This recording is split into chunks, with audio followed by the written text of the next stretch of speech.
10th class first language part 6 lesson का नाम, पाठ का नाम राम लक्ष्मण परशुराम संवाद। नाम से ही मालूम चलता है ये क्या है, कन्वर्सेशन है। किसके किसके बीच में? राम लक्ष्मण परशुराम। तो लोग रामायण पढ़े होगे, टीवी में देखे होगे। अभी ही लॉकडाउन में रामायण स्टार्ट हुआ।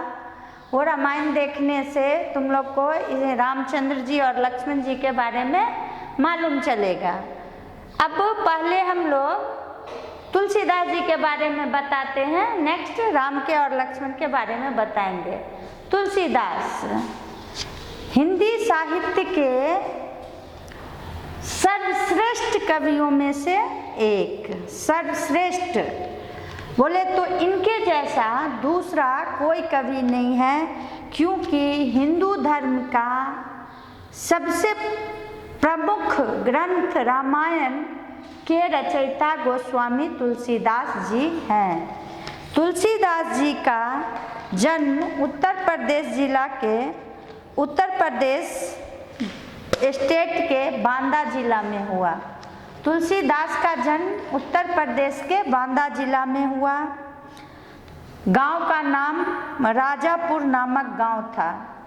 इनका जन्म उत्तर प्रदेश के बांदा जिला के राजापुर नामक गांव में हुआ। जन्म 1532 में हुआ। इनका जन्म 1532 में, और इनका देहावसान बोले तो इनका मृत्यु 1623 माना जाता है। इनका जन्म 1532 और मृत्यु जो है सो 1623 काशी में हुआ। तुलसीदास जी हिंदी के सर्वश्रेष्ठ कवियों में से एक हैं। इनका जन्म उत्तर प्रदेश के बांदा जिले के राजापुर नामक गांव में हुआ था। इनके पिता का नाम, तुलसीदास जी का पिता का नाम आत्माराम दुबे और माता का नाम हुलसी था। तुलसीदास के पिता का नाम आत्माराम दुबे और माता का नाम हुलसी था।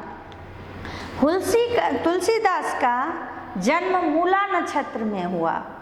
तुलसीदास का जन्म मूला नक्षत्र में होने के कारण पिता इन्हें अशुभ समझकर त्याग देते हैं। मूला नक्षत्र में क्योंकि ये लोग पंडित हैं, तो ये लोग पंडित का मूल टाइम टेबल समझकर मूला नक्षत्र में जन्म होने के कारण इनको क्या है, तो इनको अशुभ समझकर त्याग देते हैं। इनके गुरु का नाम नरहरि दास। इनके गुरु का नाम नरहरि दास। पिता का नाम आत्माराम दुबे, माता का नाम हुलसी और इनके गुरु का नाम नरहरि दास। इनकी पत्नी का नाम रत्नावली। तुलसीदास के पत्नी का नाम रत्नावली। पिता आत्माराम दुबे, माता हुलसी, गुरु नरहरि दास, पत्नी हुलसी। अब क्या है, इन रत्नावली इनकी पत्नी का नाम है। इन रत्नावली से ये अपार प्यार करते थे। ये अपने पत्नी को बहुत प्यार करते थे, मगर पत्नी के एक बार पत्नी के फटकार सुनकर वे विरक्त हो गए। अब क्या है, ये अपने पत्नी रत्नावली से बहुत प्यार करते थे। एक बार पत्नी की डांट सुनकर ये विरक्त हो गए, गुस्सा हो गए और काशी चले गए। काशी में रहकर इन्होंने संस्कृत का खूब अध्ययन करके अनेकों काव्य लिखे।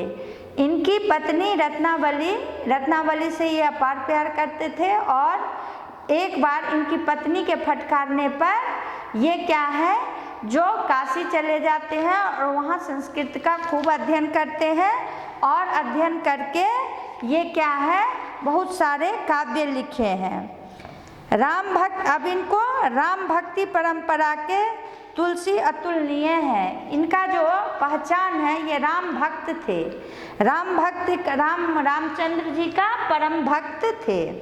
रामचरितमानस काव्य की अन्य राम भक्ति उनके सृजनात्मक कौशल का मनोरम उदाहरण है। रामचरितमानस और बहुत सारे राम भक्ति से संबंधित इन्होंने लेख लिखे हैं जो कि अतुलनीय है, जिसका तुलना है ही नहीं।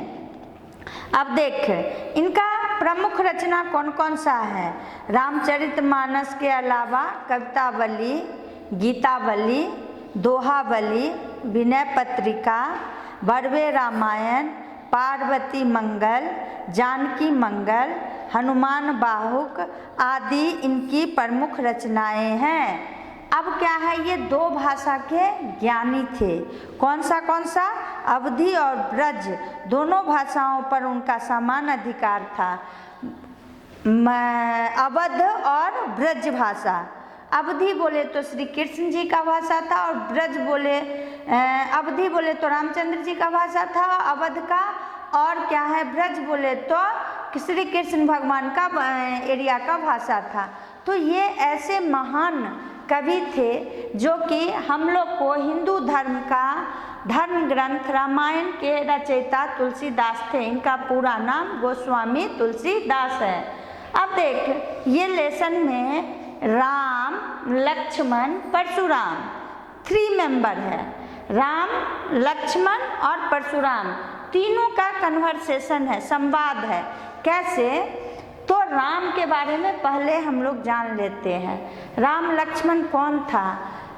राम लक्ष्मण अयोध्या नरेश दशरथ के 4 पुत्र थे, राम, लक्ष्मण, भरत, शत्रुघ्न। अब रामचंद्र जी राजा का पुत्र थे तो राजकुमार बन के इनका पालन पोषण होता है। फिर क्या होता है, युवा अवस्था आने से इन्हें जंगल में जाना पड़ता है मुनि वशिष्ठ मुनि के साथ, और वशिष्ठ मुनि के पास जाकर ये क्या है जंगल में वो मुनि कुमार को शिक्षा दीक्षा देते हैं और वो भी मुनि का रक्षा करते हैं। वहाँ पर सीता स्वयंवर होता है।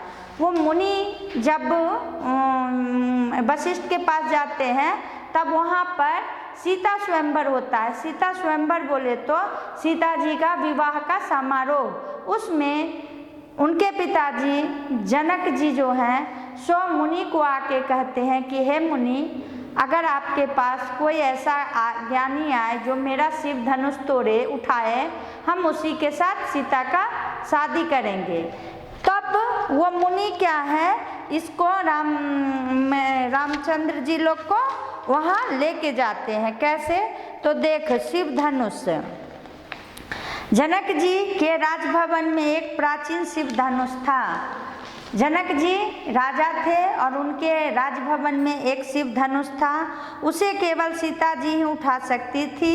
इसलिए सीता जी के स्वयंवर के समय यह शर्त रखी गई कि जो शिव धनुष को उठाकर प्रत्यंचा चढ़ाएगा उसी से सीता जी की विवाह होगी। उसी शर्त को पूरा करने के लिए जब राम जी ने शिव जी का धनुष उठाया तो वह टूट गया। अब क्या है कि सीता जी के पिताजी जनक जी हैं। जनक जी एक शर्त रखते हैं। क्या शर्त रखते हैं? कि मेरा शिव धनुष जो उठा के उसके ऊपर रस्सी रहता है ना, वो प्रत्यंचा चढ़ाएगा, उसी के साथ हम अपने बेटी सीता का शादी करेंगे। इस तरह का शर्त रखे। क्यों? क्योंकि वो धनुष शिव जी का था, वो किसी से हिलता नहीं था, वो सिर्फ सीता जी ही उसको हिलाती थी। ठीक, तब क्या है, रामचंद्र जी उस स्वयंवर में आते हैं और वो धनुष को उठाते हैं और वो क्या है, टूट जाता है। अब देख टूट जाता है। इसमें 3 मेंबर का कन्वर्सेशन है। रामचंद्र जी का कन्वर्सेशन, तो राम जी जो है इनका संवाद जो है वो विनय का संवाद है, बोले तो अनुशासन रहित। लक्ष्मण का संवाद है व्यंग्यात्मक। लक्ष्मण परशुराम के ऊपर व्यंग करते हैं और परशुराम जी का जो संवाद है वो क्रोध का संवाद है। इस तरह से ये तीनों का संवाद जो है सो इस पोएम में है। नेक्स्ट पार्ट में बताते हैं।